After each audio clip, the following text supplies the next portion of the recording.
There are some countries where a lot of people identify as Christian, and there are some where the majority are Muslim. Some where Islam is more cultural than devout. And others where people live under Sharia law. There are some countries where people's lives are deeply rooted in animism and mysticism. And others where some people are so remote that they are still completely unreached by the gospel. But there's one certain country where all of these are true.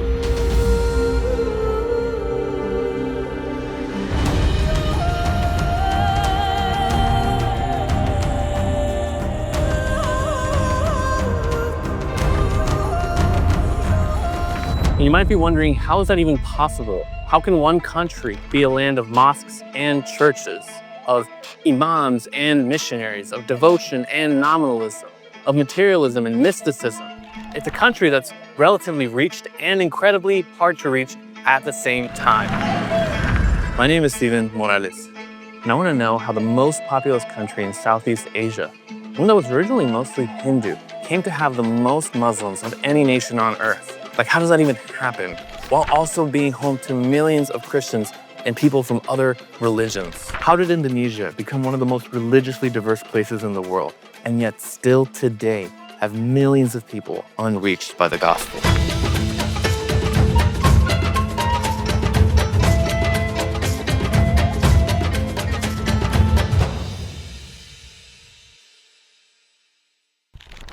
I'm in Jakarta, with a metro area home to 30 million people.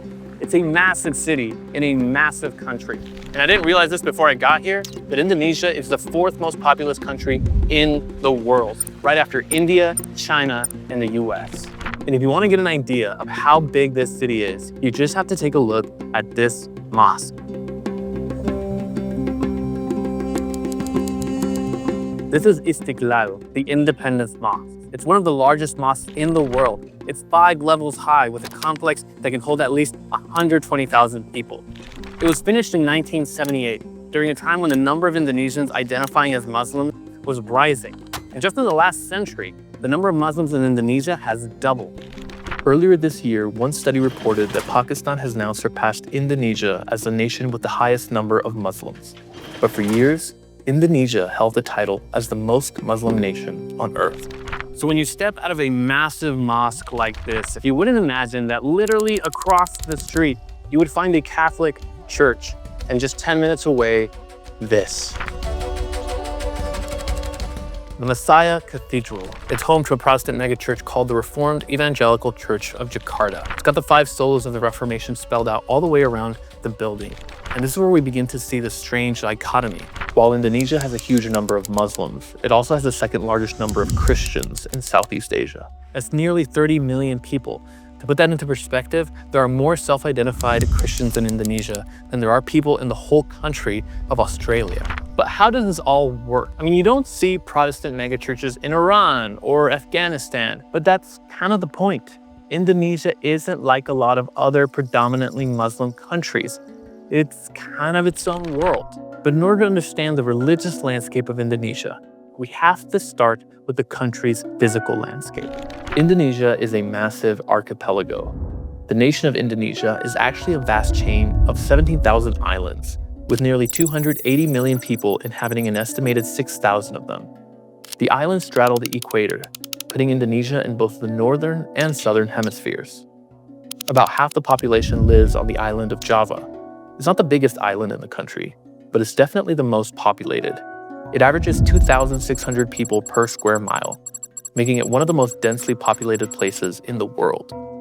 Meanwhile, Indonesia also has islands with no people or very few, and some of those populations remain really remote. There are cultures within cultures here, making it one of the most diverse countries in the world. So what does this mean for Indonesia's religious landscape?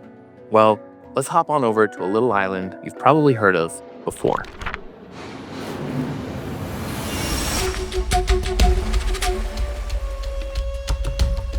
Bali has become one of the top tourist destinations in the world. And this is what you'll see on Instagram. White sand beaches, turquoise water, the wildlife. But Bali is also an extremely religious place, just not Muslim or Christian. This is the Ulun Danu Beratan Temple. It's one of over 20,000 Hindu temples in Bali alone. And for centuries, Bali has been known as the island of the gods. But wait, I thought we were talking about Islam and Christianity. Well, we were, but this is Indonesia. So there's more to the story. And Bali takes us back even further into Indonesia's religious past. Before Islam or Christianity arrived, Indonesia was a Hindu kingdom. But even before that, Indonesians practiced forms of animism and indigenous religions. Those practices remain woven into the religious fabric of the country as Hindu and also Buddhist influence spread. By the 14th century, a new religion was on the horizon. Muslim traders arrived on the shores of Indonesia from other parts of Asia, and the long march of Islam began across the coastlands. When Muslim rulers began seeking control of some regions by force, some Hindus fled to the island of Bali as a safe haven. And today, despite the widespread growth of Islam in the entire country, the island of Bali remains 87% Hindu.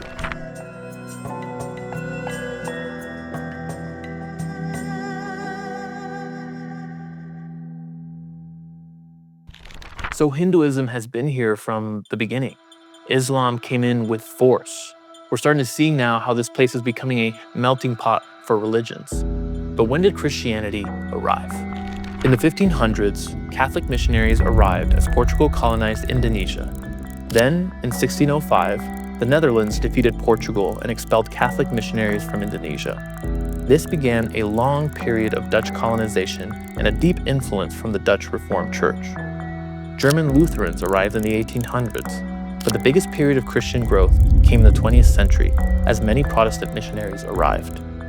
Significant numbers of people in a handful of regions embraced Christianity, including many people from Chinese backgrounds. And Chinese Christians remain a major segment of believers in Indonesia today.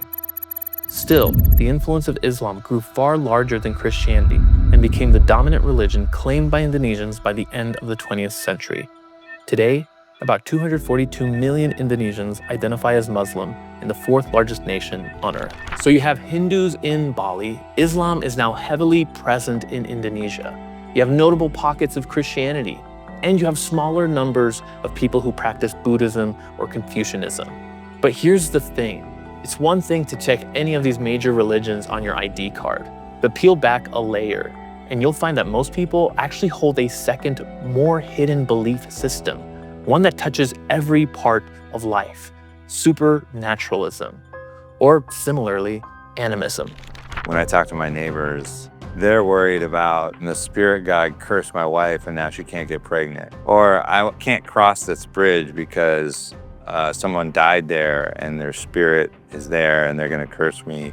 Or I gotta go get this special ring that has a rock that's gonna bring success to my family, and so it's very much on that level.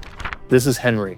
He's lived in Indonesia for years and has experienced firsthand the effects supernaturalism and animism has had in his neighborhood and among his friends. I would say the default worldview of most Indonesians is going to be animism. And then you put your formal religion on top of that as like a grid. I would say that's just as much true for Christians here. Indonesians see life infused with spiritual forces, and spirituality often sounds harmless, even comforting. In Indonesia, they describe the sense that the world is full of meaning and mystery as enchanted.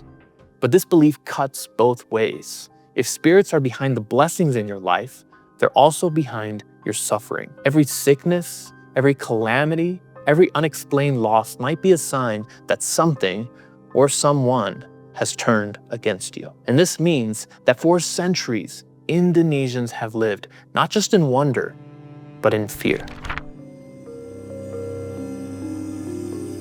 And the little boy asked, "Are you ready? Shall I wake the spirit of the mountain?" And the wind blew,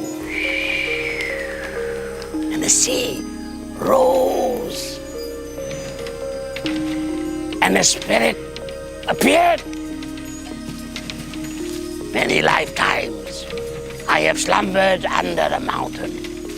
Now I wake, and they must learn what it is to earn the wrath of the spirit of the mountain.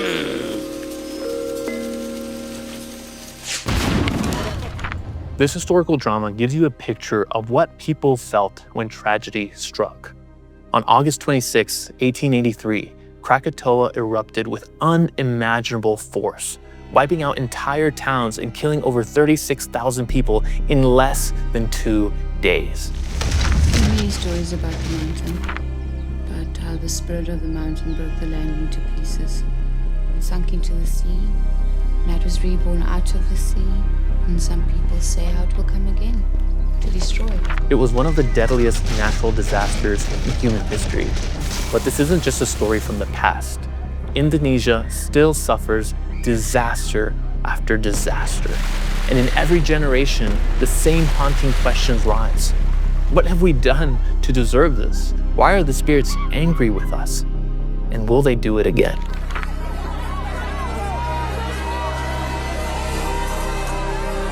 A powerful earthquake struck off Indonesia's western coast in 2004, sending ocean waters surging toward more than a dozen countries, since a massive tsunami swept ashore, killing more than 220,000 people.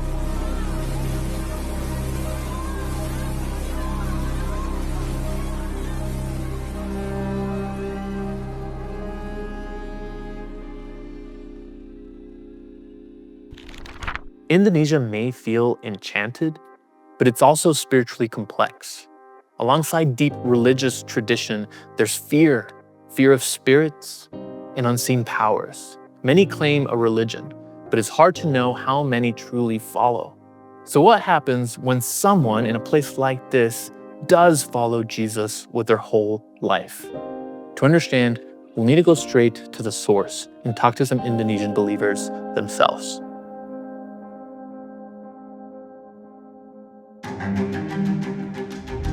In Indonesia, religion is required. But true belief, well, that's optional.